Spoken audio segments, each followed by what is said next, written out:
Banyak orang diajarkan bahwa kram menstruasi, gumpalan darah, atau pendarahan hebat adalah normal bagi wanita. Namun, itu tidak selalu benar. Dalam video ini, seorang dokter akan menjawab 5 pertanyaan terpenting tentang menstruasi, mulai dari kram menstruasi dan gumpalan darah hingga pereda nyeri selama menstruasi, buang air besar selama menstruasi, dan perbedaan antara pendarahan menstruasi normal dan berlebihan, sehingga Anda tahu kapan harus menemui dokter. Ini bukan saran medis spesifik untuk siapapun. Ini hanya informasi umum. Ini adalah titik awal untuk berbicara dengan dokter Anda. Selain itu, jika Anda menemukan konten ini bermanfaat, silakan berlangganan saluran ini untuk video-video bermanfaat lainnya. Nomor 1. Pendarahan. Apa yang normal? Apa yang tidak normal? Definisi teknis dan lama tentang abnormal adalah kehilangan darah lebih dari 80 ml selama menstruasi. Kebanyakan orang tidak mengukur itu, kan? Saya juga tidak. Dan alasan utama saya tidak merekomendasikan hal itu adalah karena itu tidak penting. Jika pendarahan menstruasi mengganggu kehidupan sehari-hari Anda dan menghalangi hal-hal yang ingin Anda lakukan, maka itu terlalu banyak. Dan kita harus membicarakannya, karena ada banyak opsi di luar sana yang berpotensi membantu mengurangi jumlah perdarahan tersebut. Definisi standar lain untuk menstruasi berat termasuk jika Anda harus mengganti pembalut atau tampon lebih dari setiap 1 hingga 3 jam. Definisi kedua adalah jika Anda meresap melalui pembalut atau tampon hingga harus menggunakan 2 produk sekaligus. Misalnya, beberapa wanita mungkin merasa perlu memakai 2 pembalut atau selalu memakai tampon dan pembalut. Kasus-kasus ini tidak normal. Tema utama di sini, yang saya harap Anda pahami, adalah jika ada hal yang mengganggu Anda, sebaiknya Anda membicarakannya dengan dokter. Ada banyak opsi untuk mengurangi aliran menstruasi, termasuk pil kontrasepsi. Namun, ada banyak hal lain yang juga termasuk. Mengonsumsi ibuprofen dapat membantu mengurangi aliran darah selama menstruasi berat. Itu sebenarnya benar. Bicarakan dengan dokter Anda tentang dosis yang tepat. Dan apakah Anda cocok untuk menggunakan metode tersebut. Itu adalah pilihan. Ada juga opsi lain. Obat resep juga dapat membantu mengatasi pendarahan menstruasi yang berat. Nomor 2. Kram. Mengapa kita mengalami kram? Apa penyebabnya? Apa fungsi kram? Lapisan rahim memproduksi zat yang disebut prostaglandin. Tujuannya adalah untuk membantu rahim berkontraksi, sehingga lapisan rahim dapat terlepas dan keluar. Dan ketika itu terjadi, otot rahim adalah otot berkontraksi. Jadi, ini benar-benar seperti kontraksi saat melahirkan, tetapi dalam skala yang lebih kecil. Rahim berkontraksi dan lapisan rahim diizinkan untuk terlepas dan keluar. Hal itu terasa sakit, karena saat kontraksi terjadi, aliran darah di pembuluh darah rahim berkurang. Dan aliran darah yang berkurang menyebabkan berkurangnya oksigen di otot rahim. Dan hal itu menyebabkan nyeri. Secara umum, prostaglandin menyebabkan kontraksi rahim, sehingga menyebabkan berkurangnya aliran darah ke rahim. Ini adalah penyebab kram. Jika darah terakumulasi di rahim dan membentuk gumpalan kecil. Kram juga dapat terjadi saat gumpalan tersebut melewati leher rahim. Agar leher rahim cukup terbuka untuk memungkinkan gumpalan tersebut keluar, hal ini dapat menimbulkan rasa sakit dan menyebabkan kram. Mengapa kram lebih parah pada beberapa orang daripada yang lain? Kita mungkin tidak tahu dengan pasti. Kemungkinan besar hal ini terkait dengan tingkat produksi prostaglandin. Jika Anda memproduksi lebih banyak prostaglandin dan mengalami menstruasi yang lebih menyakitkan, itu masuk akal. Rahim Anda berkontraksi lebih signifikan daripada orang di samping Anda yang berkata, "Oh tidak, kram saya tidak seburuk itu." Ini sangat individual. Ada hal lain yang dapat menyebabkan menstruasi yang menyakitkan dan tidak normal. Banyak pertanyaan yang diajukan wanita berputar di sekitar hal ini. Misalnya, jika saya muntah setiap hari dan tidak bisa pergi ke sekolah, apakah itu normal? Tidak.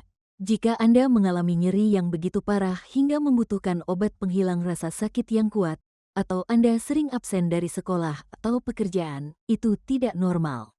Hal itu mungkin tidak berarti ada hal yang serius terjadi, tetapi itu adalah sesuatu yang harus Anda konsultasikan dengan dokter.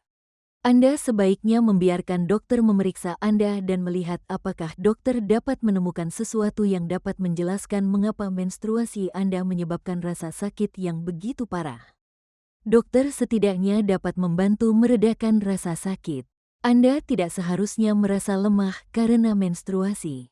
Baiklah, poin ketiga, gumpalan darah. Mengapa saya mengalami gumpalan darah saat menstruasi? Apakah itu normal? Apakah itu mengkhawatirkan? Secara umum, gumpalan darah itu sendiri biasanya bukan tanda adanya masalah serius. Cara orientasi rongga vagina di dalam panggul. Sebagian besar waktu, yang terjadi adalah darah hanya diam di sana dan menggumpal karena platelet Anda berfungsi dengan baik. Ini adalah hal yang baik, dan saat Anda berdiri, bergerak, atau duduk untuk buang air kecil, gumpalan darah tersebut mungkin keluar. Beberapa orang mungkin memiliki rongga yang memungkinkan penumpukan darah terjadi lebih mudah. Dan yang lain mungkin memiliki rongga yang tersusun sedemikian rupa sehingga darah dapat keluar dengan mudah. Jika Anda mengalami gumpalan darah yang sangat besar, atau gumpalan darah yang juga terjadi bersamaan dengan pendarahan yang sangat berat, itu mungkin tidak normal. Dan Anda sebaiknya berkonsultasi dengan dokter Anda tentang hal itu. Gumpalan darah tidak selalu harus terlihat seperti darah merah normal yang biasanya keluar saat Anda diambil darahnya.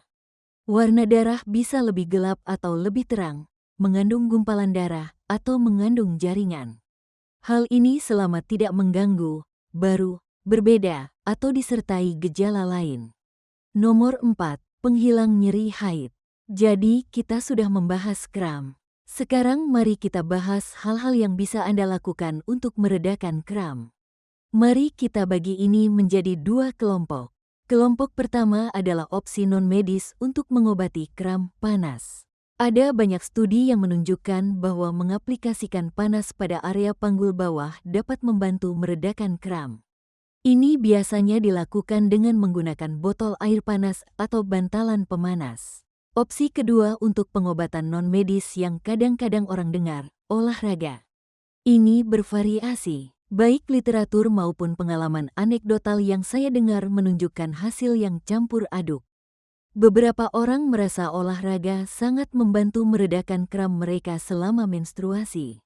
Beberapa orang merasa tidak ada efek sama sekali. Bahkan kadang-kadang ada yang mengatakan olahraga membuat kram mereka lebih parah. Itu adalah hal yang bersifat individual.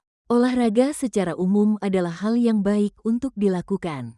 Akupuntur. Ada banyak penelitian yang menunjukkan bahwa akupuntur adalah pengobatan komplementer atau alternatif yang baik untuk menstruasi yang menyakitkan.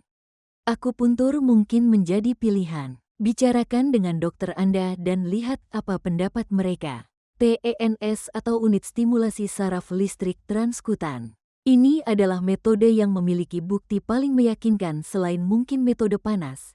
Tetapi penggunaan TENS unit selama menstruasi yang menyakitkan dapat mengurangi nyeri lebih efektif daripada placebo.